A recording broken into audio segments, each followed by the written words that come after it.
आज हूँ इंटरनेशनल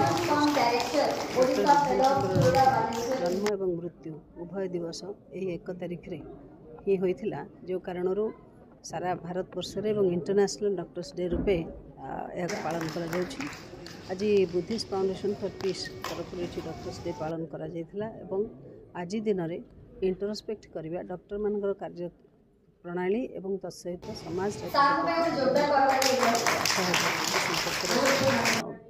आलोचना चक्र थिला एवं एठी निश्चित भाव में बहु क्षेत्र में सम्मान स्थान एवं सेवा कार्य नियोजित हुआ बहुत प्रतिभा मानक संबर्धित करा जायथिला।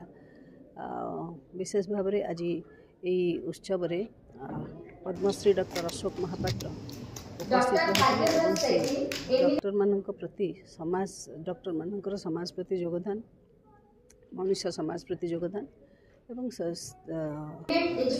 जड़े मनुष्य सुस्थ निरामय जीवन यापन कर अनेकांशरे परामर्श रही एवं मु विशेष भाव में आह्वान देली जे आज मनुष्यर सुस्थता डाक्तरी वर्ग केवल डाक्तर नुहति डाक्तर एवं पारामेडिकल सेक्टर रे काम करुवा स्वास्थ्य कर्मी समस्त बहुत बड़ अवदान रही कारण समाज से प्रति संवेदनशील होगा दरकार सेवा पाई भाव में सम्मान प्रदर्शन करने आवश्यक ये कथा रखी निश्चित भाव में भगवान मनीष को जन्म देते परमात्मा अंश हूँ मनीष और भगवान मनीष को ये जन्म देते जे तुम्हें किसी निर्दिष्ट कर्म कर्तव्य कर कर्तव्य आत्मार शरीर माध्यम तेणु शरीर माध्यम खड़ू धर्म साधन बोली गीतार भी लिखा जाइए। ईश्वर जो इच्छा आम जो शरीर धारण कर ईश्वर का अंश माने समाज रे आतजात होछु तेणु निर्दिष्ट कर्म कर्तव्य करिया निज शरीर को सुस्थ रखा आधार समाज को सुस्थ रखा यह एक ऐश्वर्य कार्य बोली भावी एभली भाव में कर्तव्य संपादन करने को जय जगन्नाथ। आज हूँ शुभ हेरा पंचमी। आज यही हेरा पंचमी पवित्र दिवस रे आमर भारत रे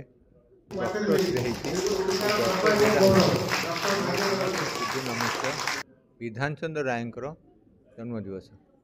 विधान चंद्र राय जड़े डाक्तर थे 1882 मसीह जन्म हो 1962 मसीह मले तांकर जीवन काल रे जड़े भल डाक्तर थे रोगी सेवा करते समाज सेवा करते जड़े जड़े प्रशासक थे सीएम रहिले 18 वर्ष काल ता छड़ा लोकों सेवा करते तेणु जितेबाला तांकर डेथ है तापर तांकर जन्म दिवस को आम गोटे डॉक्टर्स डे पालन कर।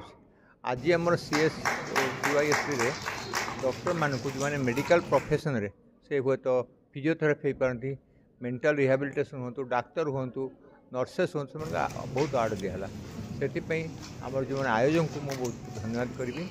आम समस्ते केतल आम रुग्ण तेणु समाज रे कौन गोटे ना से गर्वर कहीपर सब सुस्थ केते लोग कहते परमानेंट रोग डिजीज अच्छे डायबिटीज ब्लड प्रेशर कैंसर आजमा आर्थराइटिस बैकएक किंतु आउ केते लोग कहते साधारण रोग जमी ज्वर काश कफ मैलेरिया होची तेणु आम ये साधारण रोग पर बहुत गुरुत्व दौचे जो रोगटा आमर लाइफस्टाइल मैनेजमेंट होची जमी डायबिटीज है ब्लड प्रेशर है आजमा है निद होनी मोटापा ये सब आम कंट्रोल करें तेणु आम बहुमात्रा लाइफस्टाइल डिजीज पे आम आज रुग्ण हो पार्छु कारण समाज जो प्रथम नंबर कज ऑफ डेथ होची हार्ट अटैक तार प्रथम कारण है ये ओवरवेट डायबिटीज ब्लड प्रेशर और कोलेस्ट्रॉल पैरालिसिस हो सेकेंड कारण डेथ पृथ्वीर सेकेंड नंबर आसुची पैरालिसिस सेटा मध्य डायबिटीज ब्लड प्रेशर आउे ऑक्सीजन अभाव मोटापर होची तेणु प्रथम जिस जदि आम लोक मान नीतिमय जीवन सुषम खाद्य मोटापार कंट्रोल जदि करिपरिबा ताहले आमे रोगमुक्त हो पार तेणु प्रथम जिस आम रोगमुक्त हवा चापमुक्त हवा आउ लंबा जीवन सत चित आनंद आत्मा शांत मन स्थिर आ सुस्थ शरीर यापन कले आम आनंद जीवन यापन कर। धन्यवाद। इंटरनेशनल डॉक्टर डे आज ଜାତୀୟ ଡାକ୍ତର ଦିବସ ଆମେ ବୁଦ୍ଧିଷ୍ଟ ଇଣ୍ଟରନ୍ୟାସନାଲ ଫୋରମ ଫର ପିସ୍ ତରଫରୁ ପାଳନ କରୁଛୁ। ଆମର এই ଅର୍ଗାନାଇଜେସନ୍ ଶାନ୍ତି ପ୍ରତିଷ୍ଠା ଏବଂ ଶିକ୍ଷା ପରିବେଶ ଉପରେ କାମ କରି ଆସୁଛି। ବିଭିନ୍ନ ଡାକ୍ତରମାନେ ତାଙ୍କର କାର୍ଯ୍ୟ ପାରିଦର୍ଶିତା ଲାଭ କରିଥିବା ଡାକ୍ତରମାନଙ୍କୁ ଆମେ ଆଜି ସମ୍ମାନିତ କରିଛୁ ସେବାଶ୍ରୀ ସମ୍ମାନରେ। ଏଇଭଳିଆ କାର୍ଯ୍ୟ କରୁଛୁ ଆଉ। କେତେ ଜଣ ଆଜି ସମ୍ମାନିତ ହେଲେ? ଆଜି ଡକ୍ଟର ଆମର 10 ଜଣ ସମ୍ମାନିତ ହେଲେ। ଆମର ଓଡ଼ିଶାର ବିଭିନ୍ନ ଡିପାର୍ଟମେଣ୍ଟର ଡକ୍ଟର ଅର୍ଥୋପେଡ଼ିକ୍, ମେଡ଼ିସିନ, ସର୍ଜରୀ, ଆୟୁର୍ବେଦିକ ଏମାନେ ସବୁ ସମ୍ବର୍ଦ୍ଧିତ ହେଲେ। ଯାଜପୁରରେ ଯେଉଁ ହଇଜାରେ ଯିଏ କାମ କରୁଥିଲେ ଡାକ୍ତର ସେମାନେ ବି କ୍ୟାପିଟାଲ ହସ୍ପିଟାଲର ଡକ୍ଟର ଲିପିକା ରଥ ପ୍ରମୁଖ ସମସ୍ତେ ସମ୍ବର୍ଦ୍ଧିତ ହେଲେ। Assistant professor doctor Bhagyadhar Sethi. ମୁଁ ପାର୍ଲାମେଣ୍ଟରେ ରିସର୍ଚ୍ଚର ଅଛି। ତତ୍ ସହିତ ମୁଁ ଆଡ଼ଜୁଣ୍ଟ ପ୍ରଫେସର ଅଛି କି Kalinga institute social science political science ଡିପାର୍ଟମେଣ୍ଟରେ ଆମର ଭୁବନେଶ୍ୱରରେ। ଆଜି ଆପଣଙ୍କୁ ସମ୍ମାନିତ କରାଗଲା, କେଉଁଥିରେ ସମ୍ମାନିତ ହେଲେ ଆପଣ? ଏଜୁକେସନ୍ ଆଉ ସୋସିଆଲ ସର୍ଭିସ୍। ଡକ୍ଟରମାନେ ତ ହେଉଛି ସାକ୍ଷାତ ଭଗବାନ। ଆମେ କ'ଣ ଭଗବାନଙ୍କୁ ଦେଖିଛେ? ଯେମିତି କହିଲେ ପ୍ରଫେସର ମହାପାତ୍ର କହିଲେ, ତେଣୁ ଦ୍ୱିତୀୟ ଭଗବାନ ହେଉଛନ୍ତି ହିଁ ଡକ୍ଟର। ତେଣୁ ତାଙ୍କ ବିନା ଆମେ ସୁସ୍ଥ ରହିବା ବା ଏ ସମାଜ ଏଇଭଳି ଭାବରେ ସଂଗଠିତ ହୋଇକି ରହିବ, ଗୋଟେ ସୁସ୍ଥ ସମାଜ ଗଠନରେ ସେମାନଙ୍କର ଭୂମିକା ଗୁରୁତ୍ୱପୂର୍ଣ୍ଣ। ଯଦି କହିବା ଡକ୍ଟରମାନେ ଆଜିକା ଡେଟ୍ରେ ଦ୍ୱିତୀୟ ଭଗବାନ ବୋଲି ଡକ୍ଟରମାନଙ୍କୁ କୁହାଯାଉଛି, କିନ୍ତୁ କିଛି ଡକ୍ଟର ଅଛନ୍ତି ଯେଉଁ ଅମାନୁଷିକତା ଭାବେ ଗୋଟେ କାମ କରନ୍ତି, ସାରା ଡକ୍ଟର ଜାତି ପୁରା ବଦନାମ ହେଇଯାଏ। ସେମାନଙ୍କୁ ତ ଆମେ ଡକ୍ଟର କହିବାନି। ଯେମିତିକି ପ୍ରଫେସର ମହାପାତ୍ର କହିଥିଲେ ଏବଂ ସୁମା ପାଢ଼ୀ ମ୍ୟାଡ଼ାମ୍ କହିଲେ ଯେ କିଛି ଡକ୍ଟର 2024ରେ 10,000 ଫେକ୍ ସାର୍ଟିଫିକେଟ୍ ଆସିଥିଲା। ସେମାନଙ୍କୁ ଆମେ କ'ଣ ଜ୍ଞାନୀ ଗୁଣୀ ବା ଡକ୍ଟର ଆମେ କ'ଣ କେବେ ଏମାନଙ୍କୁ ଗଣନା କରିବା? ଯଦି ଆମେ ଦେଖିବା ଆଜି ଆପଣ ସମ୍ମାନିତ ହେଇଛନ୍ତି, ସେମାନେ ଯେତେବେଳେ ବର୍ଷଟି ସାରା ପରିଶ୍ରମ କରିବେ ସମ୍ମାନିତ ହେବେ, କେତେ ଖୁସି ଲାଗେ?